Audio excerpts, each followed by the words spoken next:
After returning to camp from a fun morning of fishing, Wade informed Fred that he's been spotting a good buck near a box blind. Feeling eager to get back out to the field, Fred and Kevin hit the road with their sights set on tracking down this deer. All right, here we are. There's some big bucks on camera here, so we've had to wait all week to hit this spot because it's the first time we've had the south wind, the prevailing wind here in Texas. We've been kind of facing north winds all week, and it changes things up, just like bass fishing, you know. The wind dictates where to go, and in this situation, I think we're making the right call. We get out there, we get set up, and like clockwork, again, when Wade says something, it happens. These deer come out, and I see some antlers way in the past kind of hopping along, and I go, hey, there's a good buck back there. And then these does come in. Now what's weird is it almost seemed like every time a deer came in, they kind of freaked out a little bit and took off, and it was almost like they were winding us. Now granted, we were upwind of where, you know, where the action was, but there's still, something was going on there. I'm thinking, man, I'm wearing my fishing hat, probably got striped bass scent on me a little bit, you know, it's my, I'm like, I smell, they're smelling me, you know, that's all I keep thinking. And then they started getting more comfortable, and they started coming in, and just, if you give them time, they're focused on what they're doing. And we just stayed there quiet, and sure enough, Ghost comes into the scene.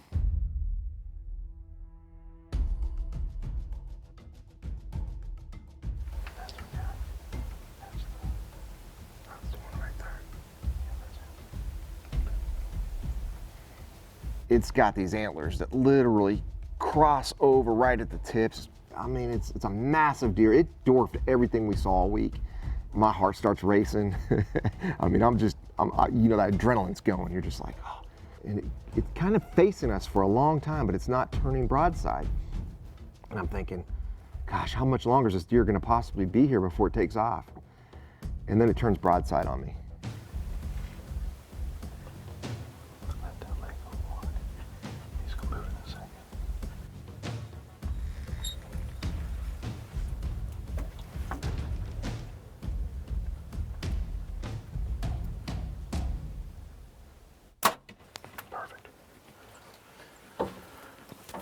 Perfect. Looked like a good hit. Yeah, right there. That's Xero sight. Green circle. Red dot. Locked it in. She took that step forward. Dude.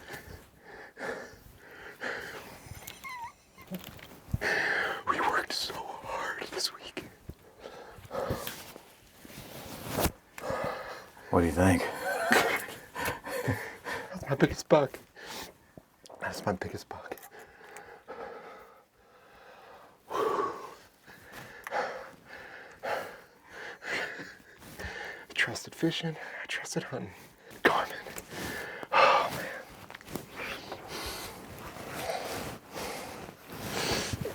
man. Dude.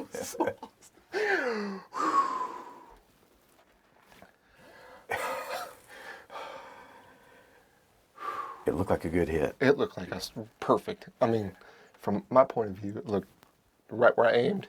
It hit. I mean, I think we just got a big, big buck.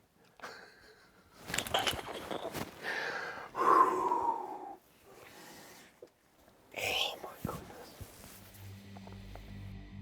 While hanging back in the blind to give this deer his due time, Kevin and Fred decide to watch the shot back on the camera, and Fred's heart sinks when he sees his mind has just played a mean trick on him. I shot exactly where I wanted to shoot on the deer, but in my mind, that leg went forward. The first thing I noticed, the leg wasn't forward. It was actually back a little bit.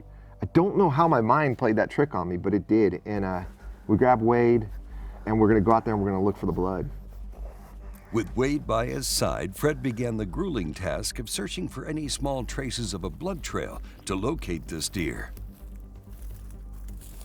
They searched and searched from sunset until night had fallen, when they finally spotted 2 fresh puddles of blood in the grass. He stopped right here. He stood there for a second. So he's not running to die. Clean out both sides. Yeah, but he stopped right here for a while. Is that a good sign? No. Fred, I think we need to go back. I mean, he's not bleeding enough to, he's not looking for a place to die yet. So if we keep pushing, there's a chance that we push him. Yeah. So my advice is, I mean, it's the hardest thing to do, but we just let him do what he's gonna do tonight, because this isn't enough. Okay. We've done everything right so far. Gave him an hour and a half. He stood back there for a while, so let's mark this, hang your hat or Dobbin's hat or something. Yeah.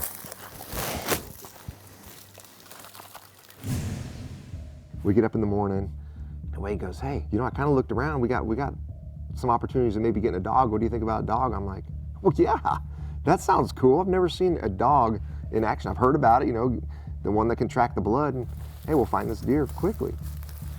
With 4 furry paws and a wet nose leading the charge, Fred and the team hastily follow the tracking dog as he leads them through the thick brush to find Fred's buck.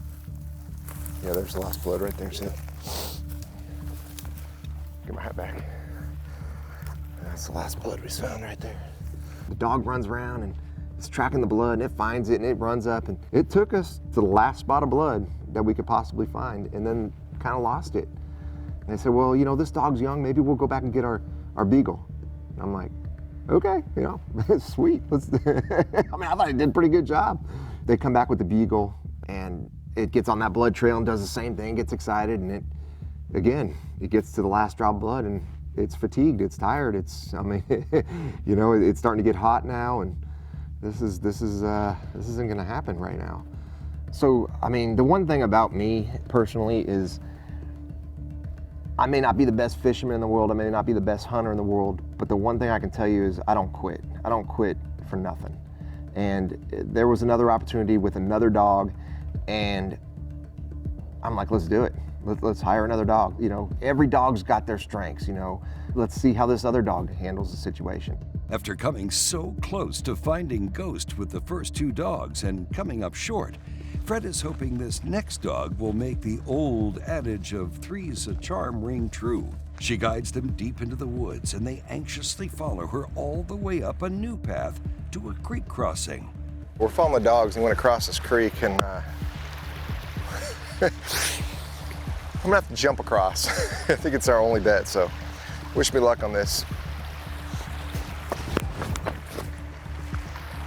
No problem. As the trail diminishes yet again and the hopes of finding the Ghost fade with the setting sun, it begs the question, where did this deer go? I'm really kind of lost for words right now because I felt like it was a clean shot. You know, the Xero, it shot exactly where I wanted to. However, my mind played a trick on me. It made me feel like that leg was forward, it was back, but it's still in an area where that deer should be down. We pretty much went sundown last night looking for it and beyond, and sun up to sundown today.